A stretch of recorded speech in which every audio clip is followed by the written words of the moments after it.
இது ஃபர்ஸ்ட் மலேசியாவின் செய்திகள் உங்களுக்காக.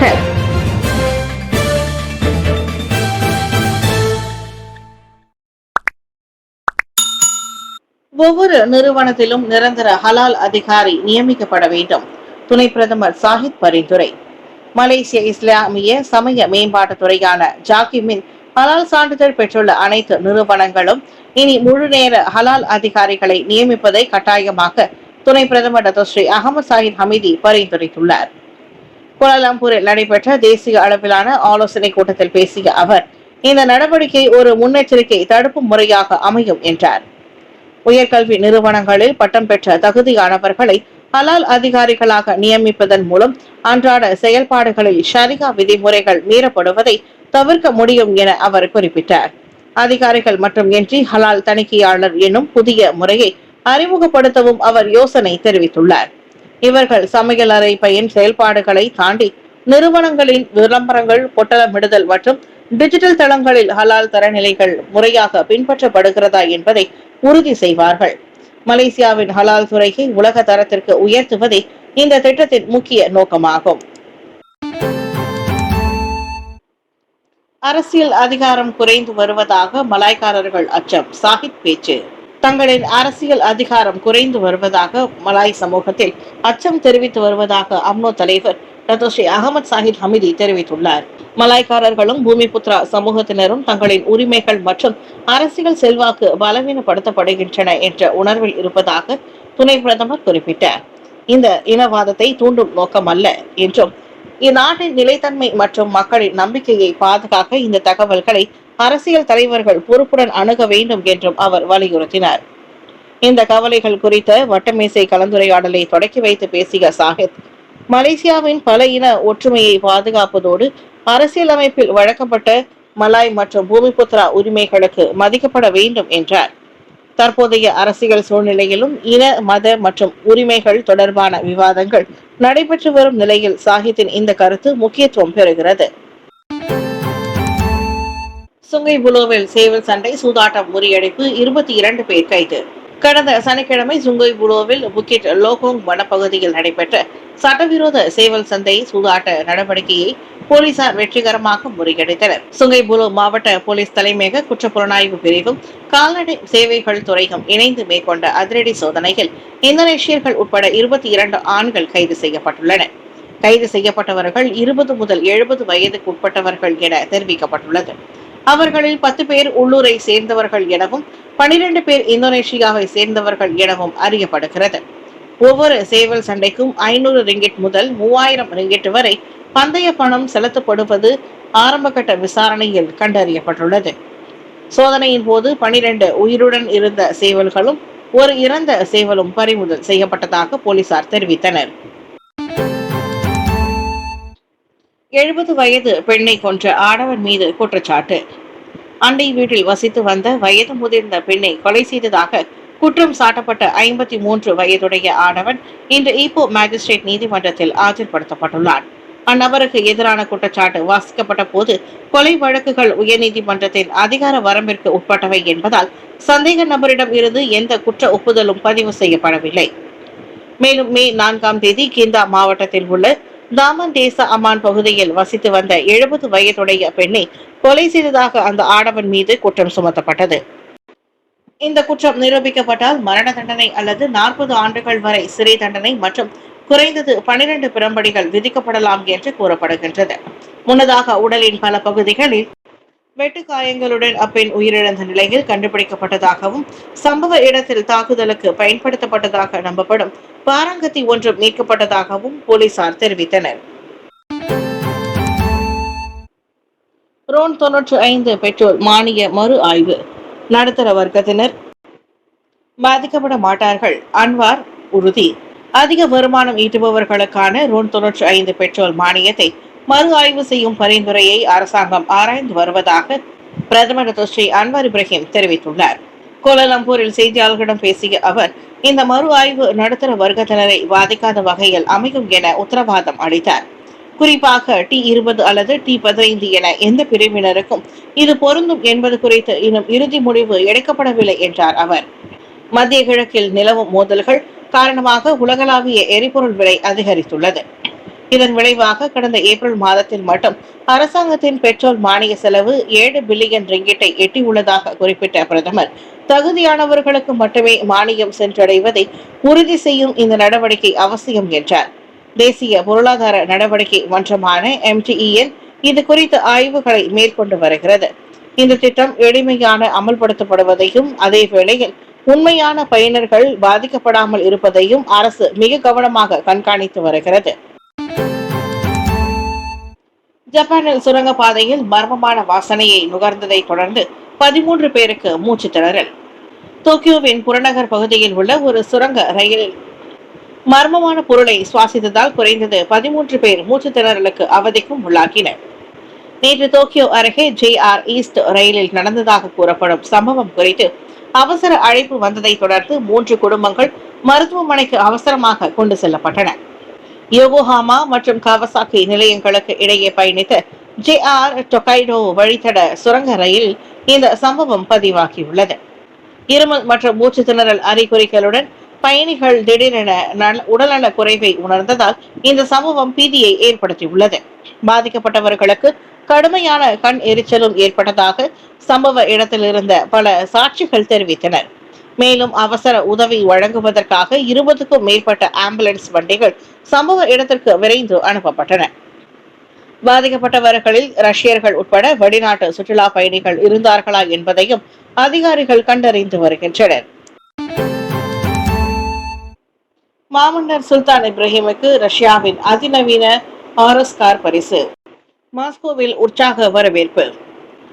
மாஸ்கோவுக்கு அதிகாரப்பூர்வ பயணம் மேற்கொண்டுள்ள மாமன்னர் சுல்தான் இப்ராஹிமுக்கு ரஷ்ய அரசு அந்நாட்டின் மிக உயரிய ஆர்எஸ் செனட் ரக சொகுசு காரை பரிசாக வழங்கியுள்ளது.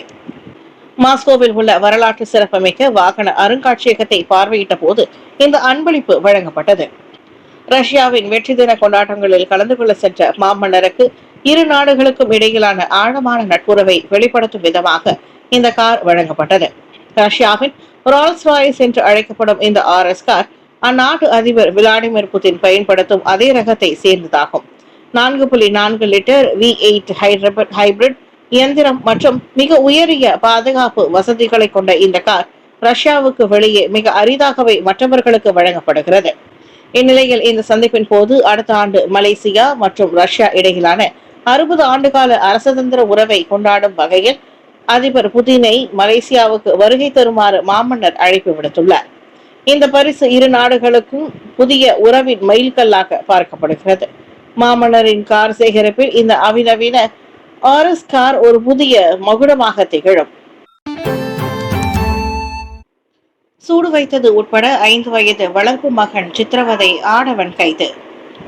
தவறாக நடந்து கொண்டதாக கூறப்படும் தனது 5 வயது வளர்ப்பு மகனின் விரலை லைட்டரால் சூடு வைத்தது, கழுத்தை நெரித்து வயிற்றின் மீது மிதித்து துன்புறுத்தியதாக கூறப்படும் ஒரு ஆடவனை போலீசார் கைது செய்தனர். சிறுவனின் தாய் நேற்று மாலை போலீஸ் நிலையத்தில் புகார் செய்ததை தொடர்ந்து 36 வயதான அந்த சந்தேக நபர் கைது செய்யப்பட்டதாக டுங்கோன் போலீஸ் நிலையத்தின் இடைக்கால போலீஸ் தலைவர் துணை சூப்பரிண்டென்டென்ட் ஜுமைடி பா தெரிவித்தார். கடந்த வாரம் தனது மகனின் மோதிர விரலில் தீக்காய தழும்புகளை தாய் கவனித்த பின்னரே இந்த விவகாரம் வெளிச்சத்திற்கு வந்ததாக அவர் குறிப்பிட்டார். காயம் குறித்து தனது தாயார் சிறுவனிடம் வினவிய போது தவறாக நடந்து கொண்டதற்காக தண்டனையாக தனது வளர்ப்பு தந்தை லைட்டரால் விரலை சுட்டதாக அவன் கூறினான். பின்னர் சந்தேக நபரின் மனைவி இது குறித்து விசாரித்த போது அந்த ஆடவன் தனது செயலை ஒப்புக்கொண்டதாக கூறப்பட்டது. அந்த சம்பவங்களுக்கு சாட்சிகள் யாரும் இல்லாத போதிலும் சந்தேக நபர் இதற்கு முன்பும் தனது வயிற்றின் மீது மிதித்ததோடு கழுத்தை நெரித்ததையும் சிறுவன் தனது சகோதரியிடம் கூறியதாகவும் அவன் தாய் தெரிவித்துள்ளார். விசாரணைக்கு உதவும் பொருட்டு சந்தேக பேர்படி இன்று முதல் 7 நாட்களுக்கு தடுத்து வைக்கப்பட்டுள்ளான். மோசடி லஞ்ச வழக்கு தெரேசா கோக்கின் முன்னாள் உதவியாளர் குற்றமற்றவர் என மறுப்பு. செப்புத்தே நாடாளுமன்ற உறுப்பினர் தெரேசா கோக்கின் முன்னாள் உதவியாளரான எட்மண்ட் தியோ செப்புத்தேவில் உள்ள பள்ளிகளுக்கான விவேக ஸ்மார்ட் போர்டுகளை கொள்முதல் செய்தது தொடர்பான 2 மோசடி மற்றும் ஊழல் குற்றச்சாட்டுகளை மறுத்தார். தற்போது ஒரு பி-ஹெயிலிங் நிறுவனத்தில் பணிபுரியும் தியோ இன்று செஷன்ஸ் நீதிமன்றத்தில் நீதிபதி சுஹானா ஹுசைன் முன்னிலையில் கொண்டுவரப்பட்ட அனைத்து குற்றச்சாட்டுகளையும் மறுத்து விசாரணை கோரினார். முதல் குற்றச்சாட்டின்படி செப்புத்தே தொகுதியில் 16 பள்ளிகள் விண்ணப்பித்திருந்ததை அறிந்திருந்த போதிலும் 2 பள்ளிகள் மட்டுமே விவேக போர்டுகளுக்கான பங்களிப்புக்கு விண்ணப்பித்துள்ளதாக கூறி போக்கை ஏமாற்றியதாக தியோ மீது குற்றம் சாட்டப்பட்டது. இந்த ஏமாற்று வேலையின் காரணமாக செப்புத்தே நாடாளுமன்ற தொகுதிக்கான ப்ராஜெக்ட் மெஸ்ரோ ராக்கெட் திட்டத்தின் கீழ் மைக்ஹாஸ் அமைப்பு மூலம் பங்களிப்புக்கான விண்ணப்பத்தை கோக் அங்கீகரிக்க வேண்டிய கட்டாயம் ஏற்பட்டதாக குற்றப்பத்திரிகையில் கூறப்படுகிறது. இரண்டாவது குற்றச்சாட்டில் 2024ஆம் ஆண்டு ஆகஸ்ட் 12ஆம் தேதி குச்சாய் லாமாவில் உள்ள ஜாலான் குச்சாய் மாஜுவில் அமைந்துள்ள ஒரு ஷெல் பெட்ரோல் நிலையத்தின் வாகன நிறுத்தும் இடத்தில் ஐனுடின் அமினுதீன் என்பவரிடம் இருந்து 5 லட்சம் ரிங்கிட் ரொக்க பணத்தை ஊழல் ரீதியாக பெற்றதாக தியோ மீது இரண்டாவது குற்றச்சாட்டு கொண்டு வரப்பட்டது.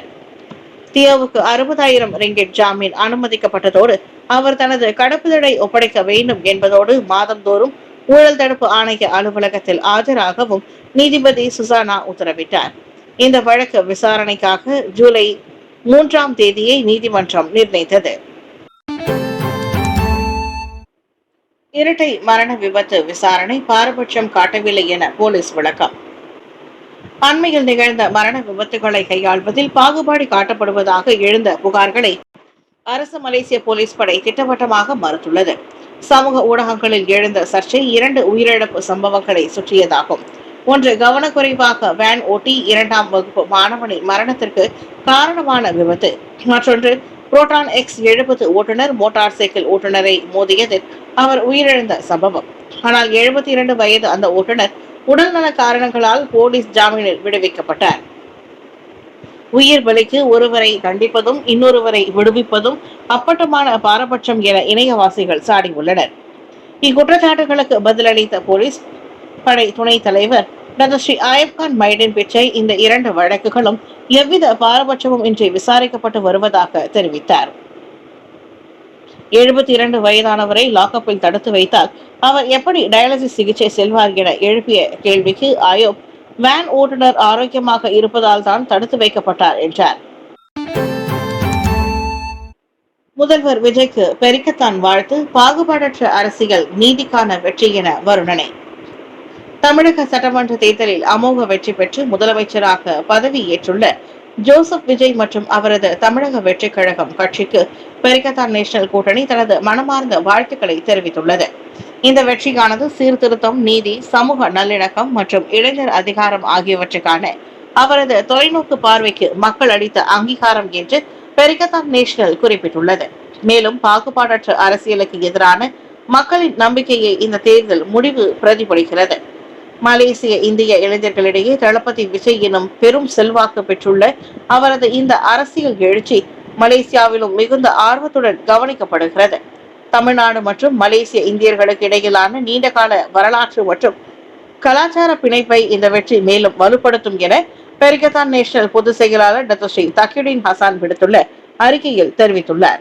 எம்ஜிஆருக்கு பிறகு கட்சி தொடங்கிய சினிமா பிரபலம் ஒருவர் தமிழகத்தில் ஆட்சியை பிடித்திருப்பது இதுவே முதன்முறையாகும். விஜயின் இந்த அதிரடி சாதனை இந்தியா மட்டுமின்றி உலக தமிழர்கள் மத்தியிலும் பெரிய அளவில் பேசப்படுகிறது. தாய்லாந்து முன்னாள் பிரதமர் தக்சின் ஷினவாத்ரா முன்கூட்டியே விடுதலை. தாய்லாந்தின் முன்னாள் பிரதமர் தக்ஷின் ஷினவாத்ரா சிறையிலிருந்து முன்கூட்டியே இன்று விடுதலை செய்யப்பட்டார். 76 வயதுடைய தக்ஷின் லஞ்சம் ஊழல் குற்றச்சாட்டிற்காக கடந்த செப்டம்பர் மாதம் 1 ஆண்டு காலம் சிறை தண்டனை விதிக்கப்பட்டதோடு 4 மாத கால பரோலின் மீது கண்காணிப்பு சாதனத்தை அணிய வேண்டும் என்றும் உத்தரவிட்டிருந்தது. சிறையிலிருந்து வெளியே வந்த அவர் தனது குடும்ப உறுப்பினரை தழுவி கொண்டதை பார்க்க முடிந்தது. மேலும் அவரது விடுதலையை வரவேற்கும் வகையில் அவரது ஆதரவாளர்களுக்கும் சிறை வெளியே திரண்டிருந்தனர். குடும்பத்தால் வழி நடத்தப்படும் பியூ தாய் கட்சி 21ஆம் நூற்றாண்டில் தாய்லாந்தின் மிகவும் வெற்றிகரமான அரசியல் கட்சிகளில் ஒன்றாக திகழ்ந்தது. ஷினவாத்ரா குடும்பம் 4 பிரதமர்களை உருவாக்கியதோடு கிராமப்புற சமூகங்களிடம் இருந்து மேலும் வலுவான ஆதரவையும் பெற்றுள்ளது. எனினும் கடந்த பிப்ரவரி மாதம் நடைபெற்ற தேர்தலில் மிகவும் மோசமாக தோல்வி கண்டு 3வது இடத்தை பிடித்தார்.